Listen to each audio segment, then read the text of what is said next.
Let's start the today class. हमारे question हो गए थे 3.1 का फर्स्ट कंप्लीट करा दिया था, सेकंड का तुमको दिया था करने के लिए।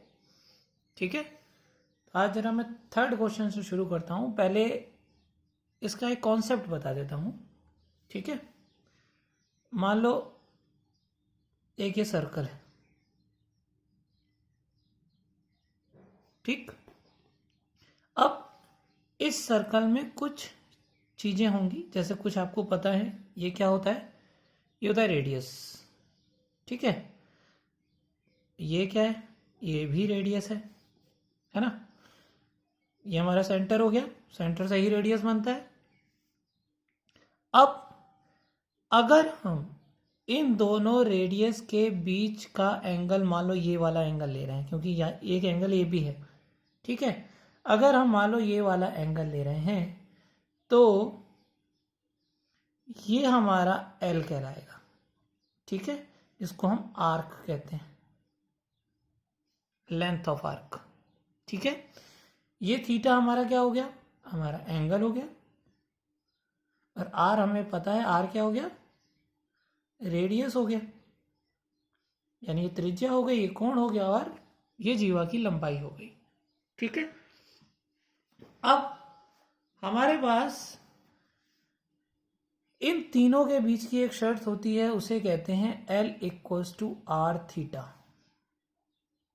ठीक है, ध्यान ये रखना है कि हमें क्वेश्चन में एल और आर जब भी फाइंड करने के लिए कहेगा तो हम उसको रेडियन में ही फाइंड करेंगे, जब तक वो हमसे स्पेसिफिक कुछ और नहीं बोलता। अगर उसने हमसे केवल कहा है कि लेंथ ज्ञात करिए या फाइंड करिए या आर फाइंड करिए, तो हमें केवल क्या करना है? अपने आप आंसर रेडियन में ही निकालना है। ठीक है, इसीलिए हम रेडियन टू डिग्री और डिग्री टू रेडियन याद कर चुके हैं। ठीक, और जब हमसे थीटा कहेगा तो हमें थीटा हमेशा डिग्री में ही फाउंड करना है, जब तक वो हमसे स्पेसिफिक किसी के लिए नहीं कहता। अगर हमसे कह देता भाई रेडियन में ही फाइंड करिए, तो हम रेडियन में निकालेंगे। ठीक है, बात इतनी बात में कोई दिक्कत नहीं है। ठीक है, अब एक आध क्वेश्चन करते हैं तो और ये बात समझ में आएगी। ठीक, पहले फोर्थ क्वेश्चन करते हैं। थर्ड बहुत आसान है, बस उन्होंने किसी एक चीज़ की वजह से ये क्वेश्चन तुम्हारे 11th क्लास में डाला, नहीं तो ये तो बहुत छोटी क्लास का क्वेश्चन है। ले तो पहले हम जरा फोर्थ करते हैं। जरा find the degree measure of the angle. देखो एक रफ डायग्राम बना लो। ठीक है, वो जैसा कहेगा हम उसको देखते क्या कह रहा है वो। Find the degree measure of the angle subtended at the centre of the circle. ठीक, हमसे वो एंगल पूछ रहा है थीटा। ठीक है, ऑफ अ रेडियस 100 सेंटीमीटर। ये उसने हमें 100 सेंटीमीटर दे दिया। ठीक है, and the arc of the length is 22 centimetre. देखो दोनों सेंटीमीटर में है। ठीक है भाई, तो अब हमें निकालना है थीटा। तो जरा मुझे यहां से बताओगे थीटा की वैल्यू क्या आएगी? थीटा की वैल्यू आएगी एल अपॉन आर। आपको एल भी पता है, आर भी पता है, गिवन है ना दोनों चीजें। ठीक, अब हमें देखो, अब जो थीटा है वो रेडियन में आ रहा है। ठीक है, डिग्री में नहीं आ रहा। जब हमें एल और आर जो भी देगा, कभी हमें एल और आर जब गिवन होगा कभी भी रेडियन डिग्री में नहीं होगा। ठीक है, तो अब हमें इसको बदलना है किसमें? डिग्री में। तो डिग्री में आपको कन्वर्ट करने के लिए सिखाया था, किससे मल्टीप्लाई करते हैं? 180 अपॉन पाई से। तो ये क्या हो जाएगा? ये हो गया 22 अपॉन 100 इंटू 180 अपॉन 22 अपॉन 7। 7 कहाँ चला जाएगा? ऊपर चला जाएगा। ठीक है, तो अब क्या हो गया? अब इसको सॉल्व करना है अपने को। 22 से 22 कैंसिल, 0 से 0 कैंसिल, कुछ और कट रहा है। 2 5 ज़ा 10, 2 9 ज़ा 18। ठीक है, तो थीटा अभी कितना आया? अभी आया 63 अपॉन 5। अब क्या करते हैं? बताया था आपको।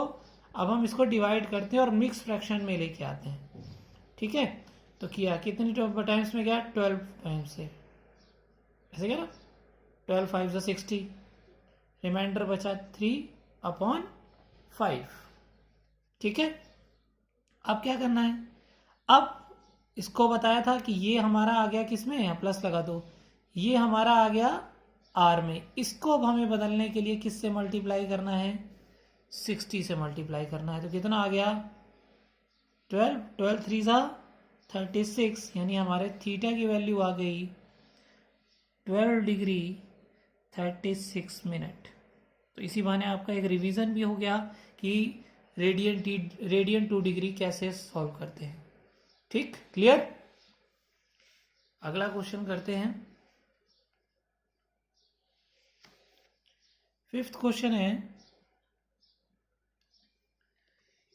इन a circle of diameter 40 centimetre, एक सर्कल है,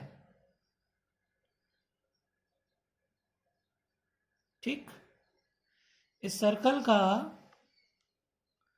जो डायमीटर गिवन है वो 40 सेंटीमीटर है, ठीक। तो अब अपने को ये बता सकते हैं कि रेडियस कितना है, 20 सेंटीमीटर, ये तो हम बता ही सकते हैं कि हाफ होता है डायमीटर का। The length of the cord is 20 centimetre. अब सारा खेल इस जगह पे है कि अब हम ये कॉर्ड कहाँ पर बनाते हैं। अब देखो, कॉर्ड का मतलब होता है कि इसके साइड्स में कोई दो जगह टकरा जाए वो जाके, तो कोई भी ऐसी कॉर्ड हो सकती है। सबसे बड़ी कॉर्ड अपने को पता है डायमीटर होती है, तो वो तो नहीं है क्योंकि वो 20 सेंटीमीटर कह रहा है, तो 20 सेंटीमीटर हम कहीं भी बना सकते हैं। लेकिन अगर अब आपको ध्यान से इसलिए बनाना है क्योंकि वो हमसे ये पूछ रहा है कि वो हमसे ये पूछ रहा है कि इनके आर्क, ठीक है, जो माइनर आर्क है जो कॉर्ड के द्वारा बनेगी वो क्या होगी। तो आपको क्या करना है, जहां पर भी आपने रेडियस बनाया है, जैसे हमने पूरा डायमीटर बनाया है, तो जो रेडियस है उसके कोने से एक कोना उसका पकड़ लीजिए और फिर कॉर्ड बनाइए, तो आपको क्वेश्चन अपने आप समझ में आ जाएगा। अब हमने इसको 20 सेंटीमीटर बनाया है, तो अब जरा हम इसको ऐड कर सकते हैं, इसको मिला दिया हमने। तो अगर हमें ये पता चल जाए तो हम ये एल निकाल सकते हैं, हमसे एल ही पूछ रहा है। देखो ध्यान से, अब अगर डायग्राम को समझना है, ये 20 है तो ये भी 20 होगा, ठीक है, तो तीनों 20 हो गए। अब अगर तीनों 20 हो तो अपने को पता है ये इक्विलेटरल ट्रायंगल हो जाता है, और इक्विलेटरल ट्रायंगल का एंगल क्या होता है, 60 डिग्री, जिसको हम रेडियन में लिखते हैं π/3, ठीक है। तो अब देखो, हमें एल चाहिए, एल इक्वल टू फॉर्मूला होता है हमारा आर थीटा। आर हमारे पास कितना है, 20 है ना, और थीटा हमने उसको डिग्री में पहले ही चेंज कर दिया, यानी कि π/3। किस में चेंज कर दिया, रेडियन में कर दिया, डिग्री में तो 60 डिग्री होता है। तो यानी हमारा आंसर सीधा सीधा आ गया 20π/3। ठीक, अगर आप चाहते कि इसको डिग्री में चेंज करना है तो पहले आप यहाँ थीटा की वैल्यू 60 रखते, फिर उसको रेडियन में बदलते, तो यही आएगा। ये हमारा आंसर हो गया, आसान सा था, ठीक है। अगला क्वेश्चन करते हैं। अगला है 6th, कह रहा इफ इन 2 सर्कल्स, 2 सर्कल हैं,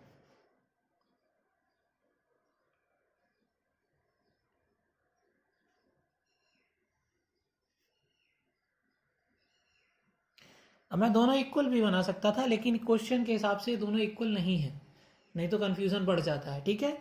if in 2 circles arc of the same length, यानी कि कोई 2 सर्कल हैं, तो इन दोनों का अगर इसका आर्क हम L1 मान लें और इसका आर्क हम L2 मान लें, तो हमसे क्वेश्चन में कह रहा है L1 इक्वल्स टू L2।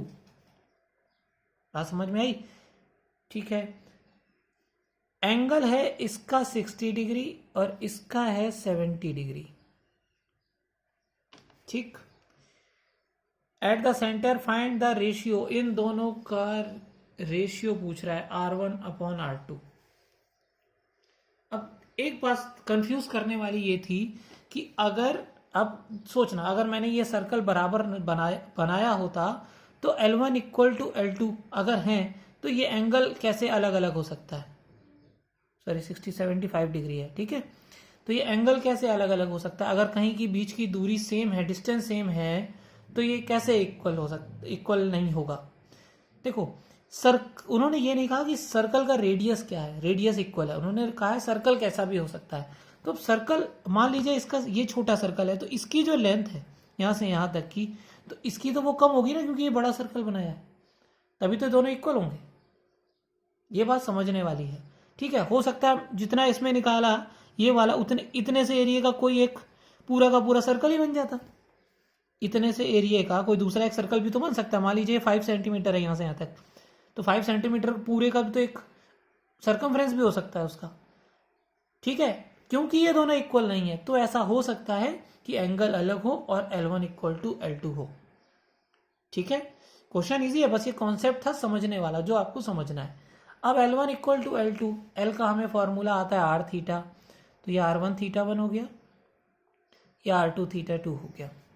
अब हमें चाहिए R1 अपॉन R2, ठीक है। तो जब ये नीचे आएगा तो ये इधर जाएगा, तो थीटा 2 अपॉन थीटा 1 हुआ। थीटा 2 आपको पता है 75 डिग्री और थीटा 1 आपको पता है 60 डिग्री, ठीक है। तो अब कट रहा है किसी से, 15 से कट रहा है, रेशियो क्या आ गया, 5/4 आ गया, ठीक है। क्लियर? अब कईयों के दिमाग में एक बात आ रही होगी, सर अब की बार आपने इसको रेडियन में नहीं बदला। देखो रेडियन में बदलने का कोई फायदा नहीं, क्योंकि रेशियो है। मान लो मैंने 180/पाई ऊपर मल्टीप्लाई किया, नीचे भी 180/पाई, वो तो वैसे ही कैंसिल हो जाएगा, ठीक है। क्योंकि रेशियो निकालना था इसलिए कोई प्रॉब्लम नहीं है, तो हमारा आंसर आ गया 5:4। क्लियर? ठीक। अब आप इसके जो एक क्वेश्चन बचा है 7th क्वेश्चन, वो आप अपने आप करने की कोशिश करेंगे, ठीक है। 3rd मैं बताऊंगा, हो सकता है कल क्लास में ही बता दूं या मंडे को, ठीक है। मैं 99% कल क्लास में पहुंच जाऊंगा, तो मैं तुम्हें वहीं पढ़ा दूंगा इसको, ठीक है। तो बच्चे अब ये ना सोचे कि मेरा फेस देखने को नहीं मिल रहा, हमारी बातें नहीं हुई आपस में, ठीक है। तो अब जब मैं क्लास में आऊँगा तो हमारी आपस में हम लोग मिल लेंगे अपना, और फिर देख लेंगे कि किसको कितना समझ में आ रहा है, किसको नहीं आ रहा है, ठीक है। किसको मैथ में इंटरेस्ट है, नहीं है, और नहीं भी है तो कैसे जगाना है। क्लियर? तो अच्छे से पढ़ेंगे, कल में भी हम क्लास में मिल जाएंगे, कल नहीं तो 110% मंडे तो मिलना ही मिलना है, ठीक है। तो जो बच्चे अगर क्लास में कल सोच रहे नहीं आएंगे, तो एक बार मेरे से कंफर्म कर लें और स्कूल जरूर आएँ, जिससे कल पता चल जाए कि हम लोग मैथ में आपस में बैठ पाएंगे कि नहीं। कि ऐसा ना हो कि आपको मेरी मैथ ना समझ में आए, मेरी को आपकी ना है कि नहीं? नहीं, ऐसा नहीं होगा। मैथ अच्छे से समझ में आएगी, क्योंकि आपने अपने मन से मैथ ली है, इंटरेस्ट है आपका, तो 110% समझ में आएगी, ठीक है। तो कल मिलते हैं क्लास में।